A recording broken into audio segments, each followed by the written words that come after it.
Hello class 12th, welcome to Zenith Guru Pathshala. मैं हूं निकी पंडित and हम यहाँ पे कर रहे हैं केमिकल काइनेटिक के solved example and we are on question number 3.9। इसके पहले के बेटा जितने भी क्वेश्चन हैं उन सब का सोल्यूशन आपको सेम प्लेलिस्ट में मिल जाएगा। So let's solve this question. The rate constant of a reaction at 500 Kelvin and 700 Kelvin are 0.02 second inverse and 0.07 second inverse respectively. Calculate the value of EA and A. ठीक है, तो हमें EA और A की value calculate करनी है, right? अब देखो यहाँ पे हम कौन सा फॉर्मूला लगाएंगे। सबसे पहले अगर आर्हेनियस इक्वेशन के बारे में बात करें so K is equal to AE की power minus EA upon RT होता है। हमें यहाँ पे EA कैलकुलेट करना है तो सिंपल सा हम यहाँ पे, ठीक है, कौन सा फॉर्मूला लगाएंगे? log K2 upon K1 is equal to EA upon 2.303 R 1 upon T1 minus 1 upon T2 वाला फॉर्मूला लगा देंगे। ठीक है, कौन सा फॉर्मूला लगाएंगे बेटा? log K2 upon K1 is equal to, ठीक है, EA अपॉन 2.303 R, ठीक है, 2.303 R 1 upon T1 minus 1 upon T2। अब सारी की सारी जितनी भी वैल्यूज बेटा हमको यहाँ पे दी गई है वी हैव टू राइट।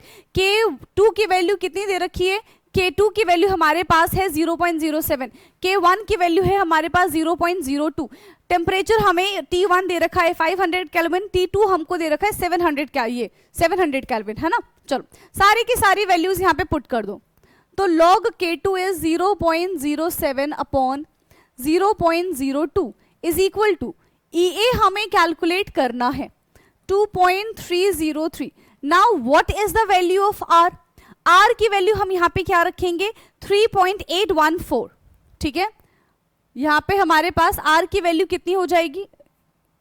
उल्टा बोल दिया ना, 8.314। ये हमारी R की वैल्यू है। अब देखो T1 हमारे पास 500 है माइनस T2 हमारे पास यहाँ पे 700 है। ठीक है, अब जब log इसको सॉल्व करेंगे तो ये हमारे पास आ जाएगा log 3.5 is equal to EA upon, ठीक है, बाकी सारी चीजें सेम ही रहने वाली है, EA अपॉन 2.303 इंटू 8.314। ये है हमारे पास 700 माइनस 500 डिवाइडेड बाय 7 5 35 1234। ठीक है, अब log 3.5 की वैल्यू कितनी होती है? सो log 3 इज 0.47, log 4 इज 0.16। ठीक है, तो अगर हमें log 3.5 देखना है मतलब इसके बीच में वैल्यू आएगी, है ना? नहीं, log 4 की हमारी भी 0.6 होती है, log 3 हमारे पास 0.47 है। ठीक है, तो इनके बीच की वैल्यू आ जाएगी हमारे पास, that is 0.54।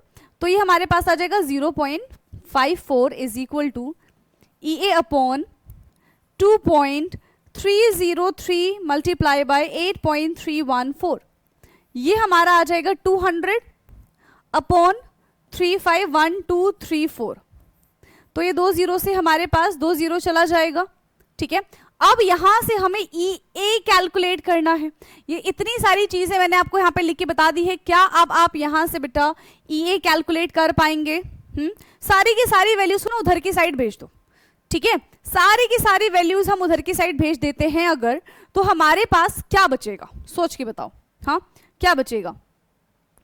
EA is equal to, पहले से हमारे पास 0.54 है मल्टीप्लाई बाय 2.303 मल्टीप्लाई बाय 8.314। ठीक है, एंड मल्टीप्लाई बाय 3500 भी ऊपर ही आ जाएगा। ठीक है, कितना आ जाएगा? 3500 भी आ जाएगा, राइट? तो यहां पे हमारे पास आ जाएगा 3500। ठीक, और अगर डिवाइडेड की बात करें तो डिवाइडेड बाय यहां पे हमारी वैल्यू आ जाएगी 2। जब आप इस पूरे को सॉल्व करेंगे, ठीक है, जब आप इस पूरे को सॉल्व करेंगे तो यहां पे अब हमारे पास वैल्यू कितनी आने वाली है? यहां पे हमारे पास वैल्यू आ जाएगी EA की जो वैल्यू है इन पूरे को सॉल्व करने के बाद वो आएगी 18.2 किलो जूल पर मोल। कितनी आ जाएगी 18.2 किलो जूल पर मोल हमारी EA की वैल्यू यहाँ पर आएगी। ठीक है, किसकी वैल्यू आ जाएगी बेटा, EA की वैल्यू यहाँ पर हमारी आ जाएगी। ठीक है, इसको सॉल्व करने के बाद अगर देखो आपको इसको अलग से सॉल्व करना है, इसको अलग से सॉल्व करना है, तो आप ऐसे भी कर सकते थे। इसको अगर आप अलग से सॉल्व करोगे तो आपकी वैल्यू 5.714 इंटू 10⁻⁻⁴ आएगी। तब आप डायरेक्टली वहां पे डिनोमिनेटर में 2 ना लिख के वो सारी की सारी वैल्यूज लिख पाओगे। ठीक है, आप वैल्यू जूल पर मोल भी निकाल सकते हो। अगर जूल पर मोल में निकालेंगे तो हमारी वैल्यू आ जाएगी 1.82 इंटू 10⁻⁴ 1.82 इंटू 10⁻⁴ जूल पर मोल, और किलो जूल में हमारा 18.2 जूल पर मोल आ जाएगा, और इसमें हमारा ये किलो जूल पर मोल है।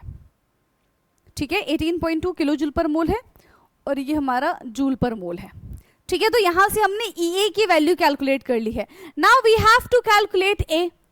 अब हमें यहाँ पे क्या कैलकुलेट करना है, अब हमको यहाँ पे A कैलकुलेट करना। तो स्टार्टिंग में एक फॉर्मूला बताया था K = A e⁻⁻ RT। सारी वैल्यू हमें ऑलरेडी पता है।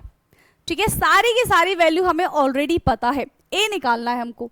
सो A = क्या हो जाएगा, K e⁻⁻RT। अब K की वैल्यू यहाँ पे कितनी दे रखी थी, आप दोनों में से किसी एक की भी वैल्यू ले सकते हो। जो K लिया है वही टेम्परेचर लेना पड़ेगा आपको। ठीक है, अगर आपने फर्स्ट वाला K लिया है तो फर्स्ट वाला टेम्परेचर लेना पड़ेगा, सेकेंड वाला K लिया है तो सेकेंड वाला टेम्परेचर लेना पड़ेगा। तो हम फर्स्ट वाले K की वैल्यू ले रहे हैं, दैट इज 0.02 इंटू EA की वैल्यू हमने कितनी निकाली है, 1 कितनी निकाली थी हमने, 18.2 किलो जूल पर मोल।